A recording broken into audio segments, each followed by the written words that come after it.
Hello dears, good afternoon. നമുക്ക് vacation start ചെയ്യല്ലേ. Vacation start ചെയ്യുമ്പോൾ നമുക്ക് കുറച്ച് സംഭവങ്ങൾ വരച്ച് പ്രാക്ടീസ് ചെയ്യണം. എങ്കിൽ മാത്രമേ നമുക്ക് ഗ്രാജ്വലി ഓരോ കാര്യങ്ങളായിട്ട് നിങ്ങൾക്ക് സ്വന്തമായിട്ട് ചെയ്യാൻ സാധിക്കുള്ളൂ. അതിനു വേണ്ടിയിട്ടുള്ള ഓരോ ട്രിക്കുകളാണ് ഞാൻ പറഞ്ഞു തരുന്നത്. നിങ്ങളത് ഫോളോ ചെയ്യുമല്ലോ. ആദ്യം ഒരു പേപ്പർ കീറിയെടുക്കുക. ഒരു കുഞ്ഞു പേപ്പർ കീറിയെടുത്തു.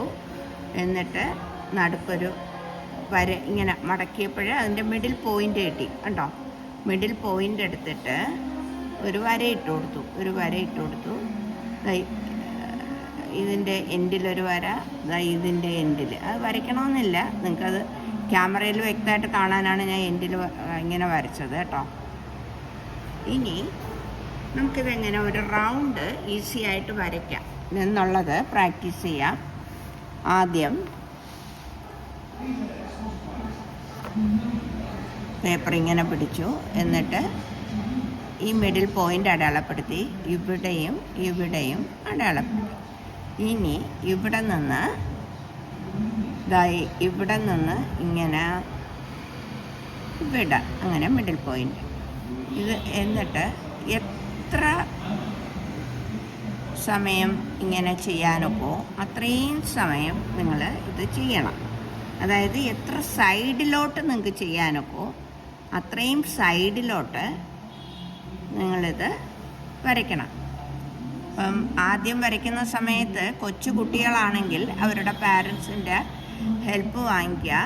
ഒരു 2-3 സമയം കുട്ടികൾ വരച്ച് കഴിയുമ്പോൾ അവർക്ക് ഇത് പെട്ടെന്ന് വരയ്ക്കാൻ സാധിക്കും.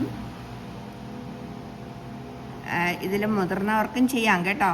ഒരു റൗണ്ട് നമ്മൾ ഈസി ആയിട്ട് ഇടുക എന്ന് പറഞ്ഞാൽ ഡ്രോയിങ് പഠിക്കുന്നതിലെ ഏറ്റവും പ്രധാനമായിട്ടുള്ള ഒരു കാര്യമാണ് കേട്ടോ. ഞാൻ കുറച്ച് റൗണ്ടുകൾ ഇട്ടു. ഇനി നിങ്ങൾക്ക് വേണമെങ്കിൽ ഇവിടെയൊക്കെ നിങ്ങൾക്ക് ആ റൗണ്ട് ഇടാം. ഇനി ആ റൗണ്ട് ഫോളോ ചെയ്ത് ഈ കൊത്തുകൾ ഇങ്ങനെ നമ്മൾ ജോയിൻ ചെയ്ത് കൊടുക്കണം.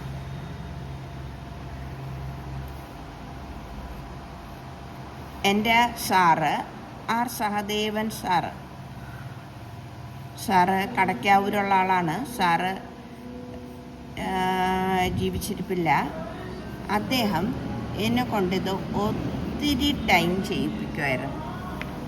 ഇതിങ്ങനെ ചെയ്ത് വരുമ്പോൾ നമുക്ക് ഇങ്ങനെ റൗണ്ട് വരയ്ക്കാനുള്ള ഒരു കഴിവ് സ്വാഭാവികമായിട്ടും ഉണ്ടാകും. അപ്പം ഞാൻ വരച്ചു, ലൈറ്റായിട്ട് വരച്ചു. അപ്പം എന്നിട്ട് ഇതിങ്ങനെ വരച്ച് കഴിഞ്ഞിട്ട് നോക്കണം അപ്പോൾ എവിടെയെങ്കിലും ശരിയാക്കാനുണ്ടോ. അപ്പോൾ ഇവിടെ കുറച്ചും കൂടി റെഡിയാക്കാനുണ്ട്. അത് ഇവിടെ റെഡിയാക്കി ഇങ്ങനെ വരയ്ക്കണം. ഇത് 1, 2, 10 പ്രാവശ്യം വരച്ചാൽ പോരാ. എല്ലാ ദിവസവും നിങ്ങളിത് പ്രാക്ടീസ് ചെയ്തുകൊണ്ടേയിരിക്കണം. ഒരു ദിവസം ഒരു 10 പ്രാവശ്യമെങ്കിലും നിങ്ങൾ ഇത് പ്രാക്ടീസ് ചെയ്യണം.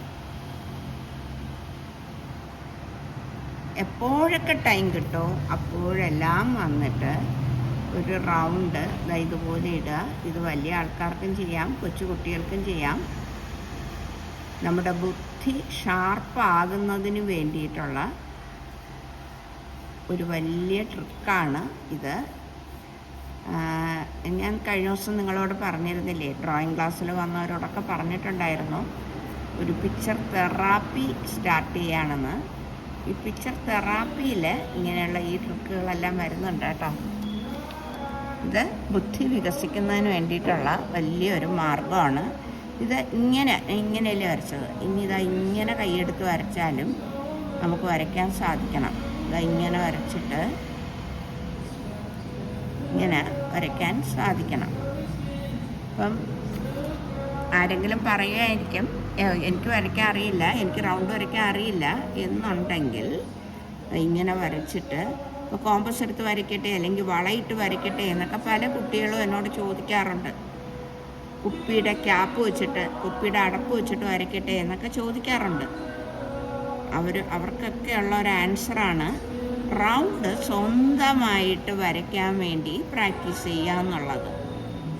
എല്ലാവരും വരച്ചിട്ട് നമ്മളുടെ ഗ്രൂപ്പിലേക്ക് വരച്ചതിടണം കേട്ടോ.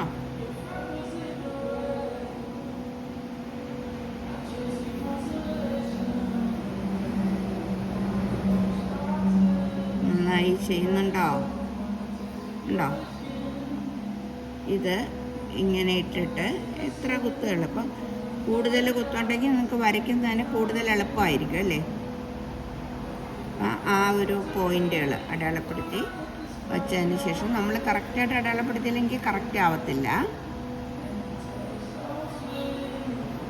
വെക്കേഷൻ സമയത്ത് നമ്മൾ നേരിട്ടുള്ള ക്ലാസ് എടുക്കാത്തത് കൊണ്ടാണ് ഞാൻ ഈ വീഡിയോ നിങ്ങൾക്കായിട്ട് ഇടുന്നത്.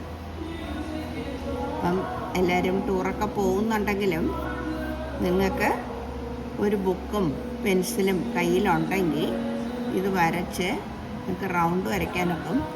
ആദ്യം വരയ്ക്കും ചിലപ്പോൾ റൗണ്ടുകളൊന്നും ശരിയാവത്തില്ല. എങ്കിൽ പോലും നിങ്ങൾ പല തവണ വരച്ച് അത് പ്രാക്ടീസ് ചെയ്ത് ഇങ്ങനെ വരച്ചാലും